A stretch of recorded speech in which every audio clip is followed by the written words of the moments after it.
guys, what's up? Andito na naman tayo for another tutorial. So ngayon, ang tuturo ko naman sa inyo kung paano gumamit ng GRF file para sa inyong mga Ragnarok. So GRF is yung graphic file siya. So to customize yung environment ng Ragnarok. So before we start, gusto ko lang i-shout out si Boss Dantings. Credit sa kanya dahil sa kanya manggagaling ang GRF file na gagamitin natin sa video na ito. So, shoutout sa iyo, Boss Dantings. Thank you sa pagtulong sa amin at pag-share ng yung GRF file. So, let's go. So, first is, kailangan nyo munang i-download syempre ang GRF file. So, download kayo ng GRF file. So, sa Boss Dantings, meron yan. Sa Discord, meron yan.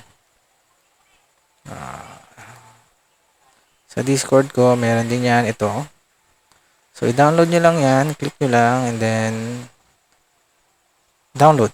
So, after nyo download ko na kasi siya. After download, so, lalabas yan dito sa folder. So, locate nyo lang. So, ito na. 125 MB dantings.grf. So, ngayon, after ito, file na to, kopyahin nyo lang. Copy or cut kung anong gusto nyo gawin. Tapos, punta kayo dun sa folder kung nasaan yung Ragnarok nyo. Yan. Tulad nito. Okay? Dito nyo siya ipipaste. So, sa case ko, na ito na kasi siya, na-paste ko na. So, pero i-paste nyo lang siya dyan. Then, tanggalin ko. Yan. Tanggalin natin. Close muna natin. Yan. So, ayun. Delete natin. Okay, wala na siya. Tapos, balik natin sa dati to. Yan, delete 0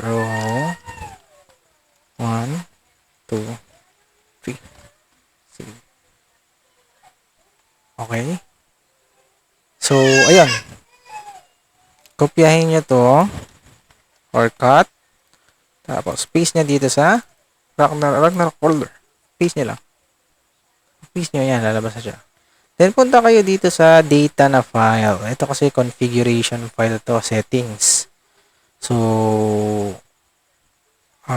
warning lang ha. Baka magkamali kayo. Make sure nyo lang na sigurado kayo sa lahat ng gagawin nyo dito. Kasi, baka magkaroon ng crash dun sa Ragnarok nyo. So, may mga ganong instances. So, be careful lang sa pag-edit nito. So, double click nyo lang, lalabas tong notepad file na to, na data ang nakalagay. Next, gawa lang kayo ng isang line dito. Yan. Then, always start sa 0. So, 0. Then, gayahin nyo lang yung format equals yung file name nung pinis na GRF, which is dantings.grf. Dantings.grf. Okay. Next, kailangan nyo lang siyang sunod-sunodin. So, dito 0, 1, 2, 3, then 4. Then, save. Make sure na nakasave siya. Then, close. So, yun na yan. Okay na. Then, to check, run nyo lang yung patcher, yung game, start game.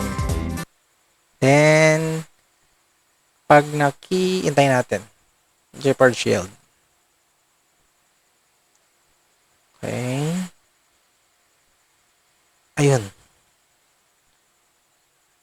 Pag nakita nyo to, itong ganitong tsura, meaning nag-effect na yung GRF file na inedit nyo. So, to check, tingnan nyo kung naka-gray map na kayo, mag-login kayo.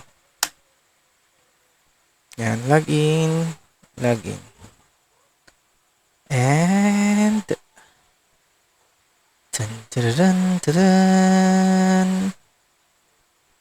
yan.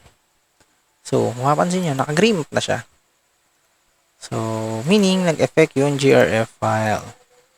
So, thanks to Boss Dantings dahil sa GRF file na ito. Kung gusto nyo makita kung anong effect nito, kasi ang tawag niya dito is Big Card, Big Boss GRF. Meaning, mag-a-appear na as malaking picture yung mga boss. I mean, picture malaki siya. Mabilis siyang targetin. So, try natin punta sa MVP para makita nyo. Wag dyan. Sa I tayo. Yan. Tingnan nyo. Di ba nakita nyo? Ang laking TG. So, hindi kayo mahirapan i-target siya. So, yan. Then, pag may drop na card dyan, malaki din. At least kitang-kita nyo. So, yan yung effect ng GRF file na ginawa natin. So, yun lang. That's all. And don't forget to like my video. Tapos, subscribe sa aking YouTube channel, TikTok, and Facebook page. So, yun lang. Peace out and happy hunting, guys. Bye.